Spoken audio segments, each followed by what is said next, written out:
சுஹൃத்துக்களே, நன்றி, நமஸ்காரம். எப்படி கேட்டிங்கன்னா, நீங்கள் ஒரு என்ன சொன்னார், ஜோசியக்காரன்ட்ட போய் பல இது கேட்டுக்கிட்டு இருப்பீங்க. அந்த ஜோசியக்காரன் என்ன சொல்லுவான், கன்னிராசி, அந்த ராசி, இந்த ராசி சொல்லுவான். சரிங்க, நான் அந்த கண்ணை கட்டிவிட்டேன், ஓப்பனாக பேசுகிறேன். Okay, thank you. கண்ணை கட்டிட்டேன், பார்த்துங்க, நான் எதுவுமே பேசலை.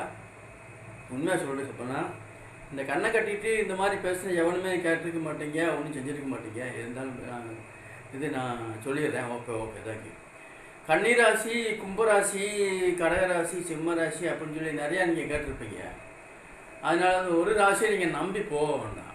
ஆச்சுங்களா? கன்னிராசி, சிம்மராசி, கும்பராசி, மயிராசி நிறையா சொல்லுவாங்க, நீங்கள் போக வேண்டாம். இந்த கண்ணை ஏன் கட்டினேன்னா, இந்த நம்பி போகிற ராசிகள்னு சொல்லி அது உங்களை வாழ்க்கையை குடும்பத்தை தொலைக்கிறதுக்காக. ஆச்சுங்களா? நீங்கள் உண்மையான ராசி எந்த ராசின்னா, காலையில் எந்திரிச்சோடனே வேலைக்கு போகிறீங்கன்னா அதுதான் ஒன்றாமத்த ராசி. ரெண்டாமத்தது, நீங்கள் கஷ்டப்பட்டு உழைச்சி ஒரு வேளை சம்பளம் வாங்கிட்டு வர்றீங்க, உங்கள் சம்பளம் கொடுக்குற முதலாளி அவன் ரெண்டாமத்த ராசி. மூணாமத்த ராசி, உங்கள் அப்பா உங்கள் அம்மா சாப்பாடு போட்டு இல்லை உங்கள் ஒய்ஃபு கொண்டாடினாங்களே கொடுத்தாங்களே அது மூணாமத்த ராசி. நாலாமத்த ராசி, உங்களுக்கு பிடிச்ச நண்பர்கள், ஃப்ரெண்ட்ஸுகள் யார் யாருக்கா உங்களுக்கு தெரியும், அதுதான் அஞ்சாமத்த ராசி. ஆறாமத்த ராசி, நீங்கள் பிடிச்ச தெய்வம், கடவுள், அது எந்த தெய்வமாக இருந்தாலும் சரி, யாராக இருந்தாலும் சரி, அது நீங்கள் உண்மையாக எந்த தெய்வத்தை நீங்கள் விசுவாசி போடல, அது ஆறாமத்த ராசி.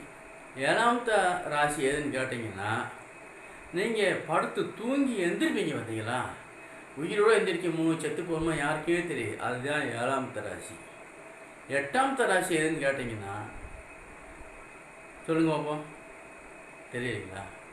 எட்டாமத்த ராசி, நீங்கள் அதாவது என்ன அந்த ட்ரெஸ்ஸு உடம்பு போட, எந்த ட்ரெஸ்ஸு போடும், எது போடும், எது போடணும் போடக்கூடாது அப்படின்னு உங்களுக்கு தான் தெரியும். நீங்கள் தான் ரெடி பண்ணணும்.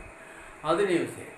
அப்போ நீங்கள் கண்ணை கட்டி நான் பேசுகிறேன் அப்படின்னு சரி, அதை குருட்டு புத்தி, அந்த குருட்டு புத்தி ஒரு ஜோசியக்காரன்ட்டு எவன்ட்டு நீங்கள் யாரும் போகவே கூடாது. நீங்கள் போகவும் கூடாது, இன்றைக்கும் போகக்கூடாது, இன்றைக்கும் போகக்கூடாது. உண்மை, உழைப்பு, உயர்வு, அதுதான். நம்பி வாழுங்க, நம்பிக்கையோடு வாழுங்க, உங்கள் கையை நம்பி வாழுங்க, உங்கள் நம்பிக்கை வாழுங்க. சொந்தக்காரன் மந்தக்காரன் ஒருத்தரே நம்பாதீங்க, வாழ்க்கை வேஸ்ட்டாக இருக்கும். ஆச்சுங்களா?